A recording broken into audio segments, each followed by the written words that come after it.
Hello chess players from around the world, and we are continuing on Paul Morphy's games. This game was played between Paul Morphy and an anonymous person, an amateur player really, Paul Morphy was playing a rook odds game. He was playing with just one rook on h1. He did not have this rook on a1. This game was played in 1856. Paul Morphy was white, and the anonymous player was black. So okay, let's start the game. E4, E5, and now F4. This is the King's Gambit, and now after E captures F4, this is the King's Gambit accepted variation, and now Bishop C4, the dragon. No, sorry, the Bishop variation, and now Queen H4 check, and King moves to F1. And now G5. This is the Lopez variation in the King's Gambit and the Bishop Gambit. And now we have Knight C3 just developing, and now Bishop G3 also fianchettoing on this beautiful diagonal. D4 by white, Knight C6 by black. And okay, this is a very beautiful pawn structure, pawn center occupation by Paul Morphy. And now we have Knight F3 developing, also attacking this black queen. We have Queen2 H5, Knight D5 just threatening to play Knight. Okay, yeah, threatening to play Knight C7, checking the queen well and winning the rook here. So the anonymous player defends it with playing King D8. This is now not possible because then King can capture it. And now we have C3 just adding a defender to this pawn. If black captures red, you can always no, you cannot capture with this knight because then the queen is hanging. This knight is pinned, and this knight is pinned, yeah.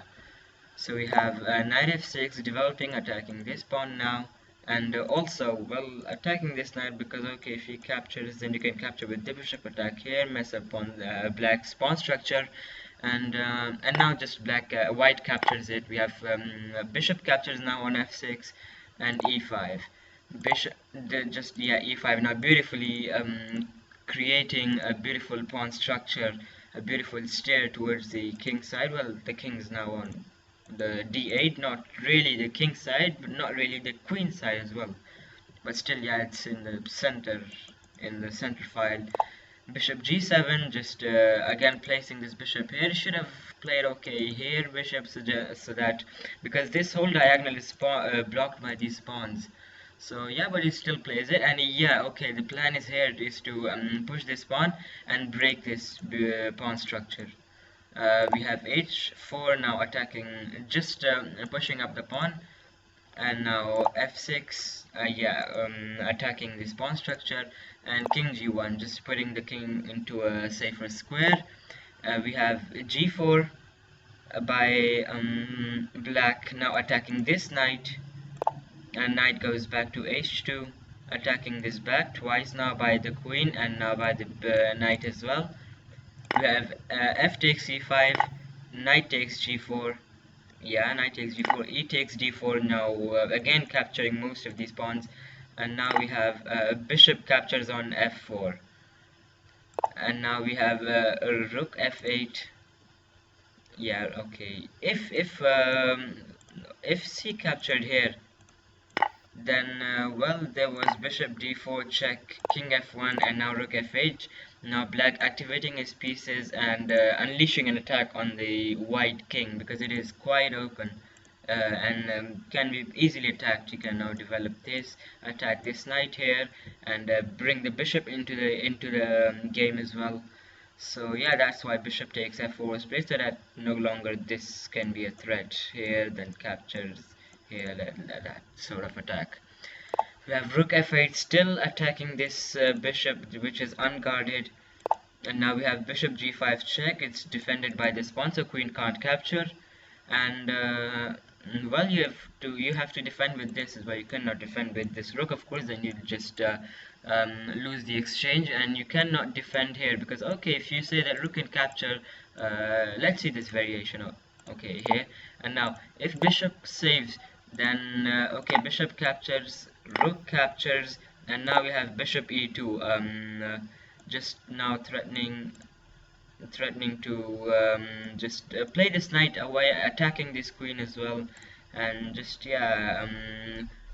a good, just not a very bad position for white, but still he's down a rook and black has to take advantage. Now black has to develop his pieces here because his pieces are doing nothing here, these three pieces. So yeah, just a good position. We have and rook d6 would have been played, so that's why knight defends there after check. And now we have queen e2, just putting pressure here, and now queen e8 rook e8 was played, which was a blunder, a big blunder, and now white was in a very good position. Why queen e8 was best? Because queen e8 was best to defend here with this, and the king is also into the play. So if queen captures there on e8, then queen captures, bishop captures, king captures, and again black was up that rook, and you can easily win this. Because king h2 was coming from white to double up on the e file and putting another attacker to this piece. Rook f8 was coming just to eliminate this. And now after rook e1, rook takes g5 and h takes g5, this idea is no longer possible, because then you are down a rook and you just can't really win this as white. So rook e8 was played, which allows Morphy to play a very beautiful move, knight e5, and this move just invites black to capture this free queen.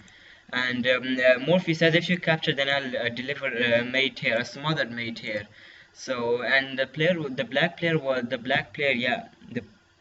playing the black pieces was an amateur player, so of course he got greedy and he captured the queen. He captured the queen, and now of course there is mate in one. Morphy delivered mate here, a smothered mate, a beautiful smothered mate by Morphy.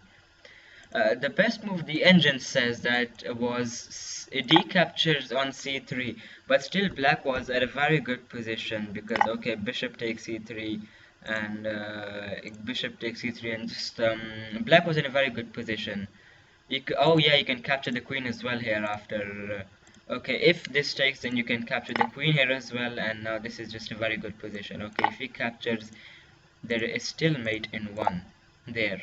So yeah, it was a very beautiful queen sacrifice to win the game, and you do not have to be too greedy and see what are the plans of the opponent. So lesson is learned in this game that you do not have to be very greedy when you see any open piece. You have to first consider whether is it a free piece and mate is coming or whatever. So yeah, this was the game. I really hope you enjoyed it, and I will be waiting for suggestions in the comments, or if you send it in my Gmail, the email is in the description, and I hope you have a good rest of the day. See you later.